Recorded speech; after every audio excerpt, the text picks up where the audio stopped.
بسم اللہ الرحمن الرحیم۔ خواتین و حضرات السلام علیکم۔ 2004 میں ایک صاحب کا بائی پاس آپریشن کیا جاتا ہے دل کا، اور 6 گرافٹس لگائے جاتے ہیں۔ اس کے بعد 2017 میں ان کو 5 سٹینٹ ڈالے جاتے ہیں۔ 2021 میں کہا جاتا ہے، جب دوبارہ تکلیف شروع ہو جاتی ہے، کہ اب ہم آپ کا کچھ نہیں کر سکتے، آپ اپنے آپ کو تبدیل کریں۔ اگر یہ بات 2004 میں کہتی جاتی کہ آپ اپنے وزن کو کم کریں، آپ اپنی شوگر کنٹرول کریں، آپ اپنے کھانے پینے کی عادات میں بہتری لے کے آئیں، آپ تمباکو چھوڑ دیں، آپ الکحل چھوڑ دیں، غصہ چھوڑ دیں، تو کیا یہ بات بہتر نہ تھی کہ آج 2021 میں کہا جاتا ہے کہ اب ہم آپ کا کچھ نہیں کر سکتے؟ نتیجہ کیا نکلا؟ 2004 میں اگر بائی پاس آپریشن ہوا اور 2021 میں آ کے کہا جاتا ہے کہ اب ہم آپ کا کچھ نہیں کر سکتے، تو پھر اس بائی پاس آپریشن کا کیا فائدہ؟ ان 5 سٹینٹس کا کیا فائدہ جو 2017 میں ڈالے جاتے ہیں؟ اور بات وہیں پہ آ کے ختم ہوتی ہے کہ ان وجوہات کو کنٹرول کیا جائے جن کی وجہ سے نہ صرف دل کی نالیاں تنگ ہوتی ہیں بلکہ جسم کے دوسرے اور حصوں کی نالیاں بھی تنگ ہو جاتی ہیں۔ ہمارے ہاں کانسیپٹ یہی ہے، یہ بات میں اپنے پروگرام سے بار بار کہتا ہوں کہ اگر ہم بائی پاس آپریشن کروا لیں گے، ہم اینجیوپلاسٹی کروا لیں گے، ہم اسٹینٹ ڈلوا لیں گے، ہمارا دل نیا ہو جائے گا، ہمیں دوبارہ کوئی تکلیف نہیں ہوگی، ہم زندگی بہت ایکٹیو انداز میں گزاریں گے، ہم سب کچھ کریں گے، ہم دوبارہ تمباکو بھی پئیں گے، ہم شام کے وقت ان محافل کو بھی سجائیں گے جہاں پہ مے نوشی کی جاتی ہے، ہم رات کو کھانے بھی خوب کھائیں گے، ہم لیٹ نائٹ کھانے کھائیں گے، ہم اپنے وزن پر نگاہ نہیں رکھیں گے، ہم غصہ بھی کریں گے، ہم اپنے آپ کو تبدیل نہیں کریں گے۔ ہمیں دل کے مریضوں کو پہلے دن یہ بات بتا دینی چاہیے کہ اگر آپ کو انجائنا ہوا ہے، اگر آپ کو ہارٹ اٹیک ہوا ہے، تو آپ کو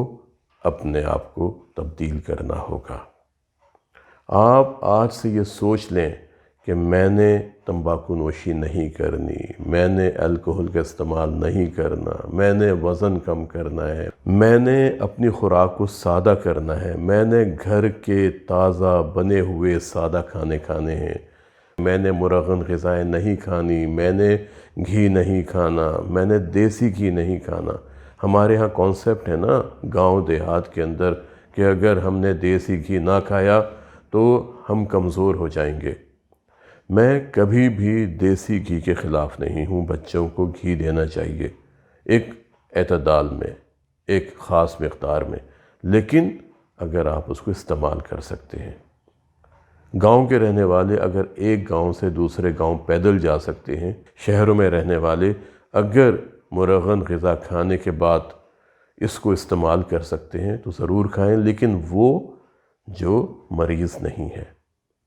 دل کے مریضوں کو تو گھی استعمال ہی نہیں کرنا چاہیے، مکھن استعمال ہی نہیں کرنا چاہیے۔ پاکستان میں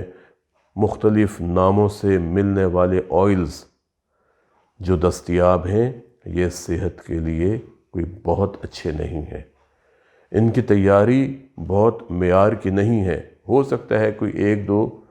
کمپنیز ایسی ہوں جو معیار کو برقرار رکھتی ہوں، اور ان کو بتانا چاہیے کہ ہمارا معیار یہ ہے، ہمارے تیل کا معیار یہ ہے۔ ورنہ مجھے ابھی بھی یاد ہے، ہمارے ایک دوست جو پنجاب فوڈ اتھارٹی میں کام کرتے تھے، اس کے ڈائریکٹر جنرل تھے نور الامین مینگل صاحب، انہوں نے کہا کہ جب ہم نے ریسرچ کی تو ہم نے یہ دیکھا کہ 31 کمپنیوں کے تیل انسان کی صحت کے لیے بہت نقصان دہ ہیں اور یہ کھانے کے قابل نہیں ہے۔ جب ہم نے اشتہار دینے کی کوشش کی اخبارات میں، ٹیلی ویژن پر، تو سب نے انکار کر دیا کہ ہم ان کمپنیوں کے اشتہار نہیں دے سکتے، ہم ان کمپنیوں کے خلاف نہیں جا سکتے۔ آپ خود سوچیں کہ کیا کچھ ہو رہا ہے انسانوں کی صحت کے لیے، ہم نہ جانے کس طرح زندہ ہیں۔ آپ یہ دیکھیں کہ لاہور کی ہوا دنیا کی زہریلی ترین ہوا ہے، اس میں سانس لینا محال ہے۔ کتنے لوگوں کو دمہ ہو رہا ہے، سانس کی نالیوں کی سوزش ہو رہی ہے، لوگوں کو کھانسی ہے، بلغم ہے، آنکھیں جل رہی ہیں ان کو سائنوسائٹس ہو گیا ہے۔ یہ سائنسز جو ہمارے چہرے میں اللہ تعالیٰ نے خلائیں رکھی ہوئی ہیں، ان کی اندرونی جھلیوں میں سوزش ہو رہی ہے۔ ہم کہاں جا رہے ہیں؟ کون انسانوں کے لیے سوچے گا؟ کون پاکستان کے عوام کے لیے سوچے گا؟ اگر ہم نے ابھی بھی اقدامات نہ کیے تو ہمارے بچوں کی صحت کا مستقبل کیا ہوگا؟ بات ہو رہی تھی کہ کس طرح ایک صاحب کا بائی پاس آپریشن کیا گیا، ان کو 6 گرافٹ لگائے گئے، پھر 2017 میں ان کی اینجیوپلاسٹی کی جاتی ہے، ان کو 5 سٹینٹ ڈال دیے جاتے ہیں۔ اگر انہیں اب کہا جا رہا ہے کہ آپ اپنے آپ کو تبدیل کریں، ہم کچھ نہیں کر سکتے، تو یہ بات تو ہم روزانہ کہتے رہتے ہیں کہ دیکھیں اینجیوپلاسٹی کرنی چاہیے، بائی پاس کرنا چاہیے، دنیا میں جو ایجاد بھی ہوتی ہے انسان کے فائدے کے لیے ہوتی ہے، لیکن اس کا استعمال جوڈیشس ہونا چاہیے، اس کا استعمال ان لوگوں میں ہونا چاہیے جن کو واقعی ضرورت ہوتی ہے۔ اگر پہلے دن ہی آپ پروسیجرز کر دیں گے تو 10 سال کے بعد یا 12-15 سال کے بعد کیا حال ہوگا؟ وہی ہوگا جو انصاف کا ہوا ہے۔ میں دل کے ان مریضوں کو یہ بات پھر زور دے کر کہوں گا کہ اگر آپ کو اینجیوپلاسٹی ایڈوائز کی گئی ہے، اگر آپ کو بائی پاس آپریشن تجویز کیا گیا ہے، تو یہ بات ذہن میں رکھیے گا کہ موت کا اور زندگی کا تعلق نہ اینجیوپلاسٹی سے ہے، نہ بائی پاس آپریشن سے ہے، اور نہ اسٹینٹ ڈلوانے سے ہے۔ جس نے مرنا ہے وہ ایک بہانہ ہوتا ہے، وہ چاہے ہارٹ اٹیک کا بہانہ ہو، خدا نخواستہ ایکسیڈنٹ ہو جائے، دریا میں ڈوب جائے، پہاڑ کی چوٹی سے انسان گر جائے، جہاز کریش ہو جائے، صرف موت کے بہانے ہوتے ہیں۔ یہ پروسیجرز ہم کوالٹی آف لائف کے لیے کرتے ہیں، زندگی کے دن بڑھانے کے لیے نہیں کرتے۔ مجھے یاد ہے وہ ہاسپٹل جو ایک ضلع میں قائم تھا، وہاں پر نیا شعبہ امراض قلب قائم ہوا تھا۔ شعبہ امراض قلب جب بھی کہیں بنایا جاتا ہے، ایک تو ہمارا او پی ڈی ہوتا ہے جہاں پر ہم دل کے مریضوں کو دیکھتے ہیں، پھر ایمرجنسی وارڈ ہوتا ہے جہاں پر دل کے مریضوں کو ایمرجنسی حالت میں دیکھا جاتا ہے، پھر سی سی یو ہوتا ہے جہاں مریضوں کو رکھا جاتا ہے، پھر کارڈیولوجی وارڈ ہوتا ہے جہاں پر ان مریضوں کو رکھا جاتا ہے جو بہتر ہو چکے ہوتے ہیں، اور پھر وہاں سے ہم مریضوں کو گھر بھیج دیتے ہیں۔ لیکن اگر ہمیں انٹرونشن کرنی ہو میڈیکل یا سرجیکل، تو پھر ہمارے پاس ایک کیتھ لیب ضروری ہوتی ہے جس میں ہم انجیوگرافی کرتے ہیں، اینجیوپلاسٹی کرتے ہیں، پیس میکر ڈالتے ہیں، الیکٹرو فزیولوجیکل لیب ضروری ہوتی ہے، اور ہمارے پاس ایک تھیٹر ہوتا ہے جو پورے تقاضوں سے ہم آہنگ ہوتا ہے، کیونکہ دل کا آپریشن ایک بہت پیچیدہ آپریشن ہوتا ہے، اور دنیا میں اس کے لیے ایک پروٹوکول وضع کیا گیا ہے کہ اس پروٹوکول کے مطابق دل کی سرجری کا تھیٹر بنایا جائے گا اور اس کو فالو کیا جاتا ہے۔ لیکن اس اسپتال میں او پی ڈی بنا دیا گیا تھا، وہاں پر ایمرجنسی وارڈ بھی تھا، وہاں پر سی سی یو بھی تھا، وہاں پر کارڈیولوجی وارڈ بھی تھا، لیکن ہمارے پاس ڈائگنوسٹک اور تھراپیوٹک سہولت نہیں تھی کہ جس میں ہم پیشنٹ کی اینجیوگرافی کر سکیں، اینجیوپلاسٹی کر سکیں، اسٹینٹ ڈال سکیں، پیس میکر ڈال سکیں یا بائی پاس کر سکیں۔ وہاں پر ہم پیشنٹس کو نان انویزیو طریقے سے مینیج کرتے تھے، یعنی نہ ہم ان کی اینجیوگرافی کر سکتے تھے، نہ اینجیوپلاسٹی کر سکتے تھے، اور نہ بائی پاس کر سکتے تھے۔ آپ حیران ہوں گے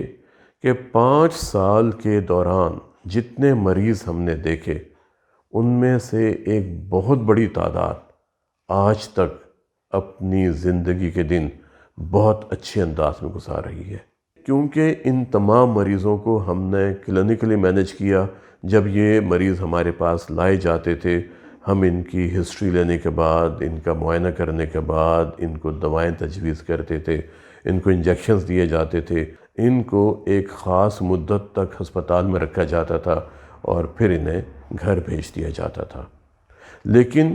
اس ہدایت کے ساتھ کہ آپ نے اپنے آپ کو تبدیل کرنا ہے، آپ نے تمباکو نوشی نہیں کرنی، آپ نے الکوہل کا استعمال نہیں کرنا، آپ نے سادہ کھانا کھانے ہیں، آپ نے کھانا پیٹ بھر کے نہیں کھانا، آپ نے کھانا کھانے کے بعد 2-2.5 گھنٹے تک تیز نہیں چلنا، آپ نے کھانا کھانے کے بعد سیڑھیاں نہیں چڑھنی، آپ نے اپنے آپ کو ٹیسٹ نہیں کرنا کہ آج میں دوڑ لگا کے دیکھتا ہوں کیسا ہوں، آپ نے روزانہ سیر کرنی ہے خالی پیٹ اچھے موسم میں قوت برداشت کے مطابق، آپ نے گہرے گہرے سانس لینے ہیں، وزن کو کم کرنا ہے، خوش رہنا ہے، دل کو پاک صاف کرنا ہے، غصے سے، حسد سے، انتقامی جذبے سے، کینہ سے۔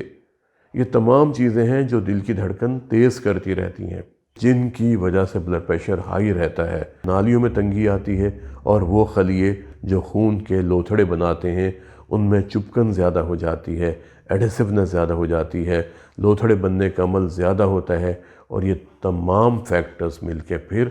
ہارٹ اٹیک پیدا کر سکتے ہیں۔ جب ان مریضوں نے اپنے آپ کو تبدیل کیا، دواؤں کی پابندی کی، آج تک یہ تمام افراد بہت بہتر انداز میں زندگی گزار رہے ہیں۔ ہمیں امید ہے کہ آپ بھی اپنے آپ کو تبدیل کریں گے، اپنی خوراک کے معاملے میں، اپنے زندگی کے معمولات کے حوالے سے، اور دواؤں کی پابندی کر کے، اور زندگی گزاریں گے ایک مثبت سوچ کے ساتھ۔ آج کے لیے اتنا ہی، ملتے ہیں کسی اگلے پروگرام میں ایک نئے ٹاپک کے ساتھ۔ اپنا اور اپنے خاندان کے افراد کے دل کی صحت کا بہت خیال کریں، اور کوشش کریں کہ زندہ رہیں ایک مضبوط، توانا اور صحت مند دل کے ساتھ۔ السلام علیکم۔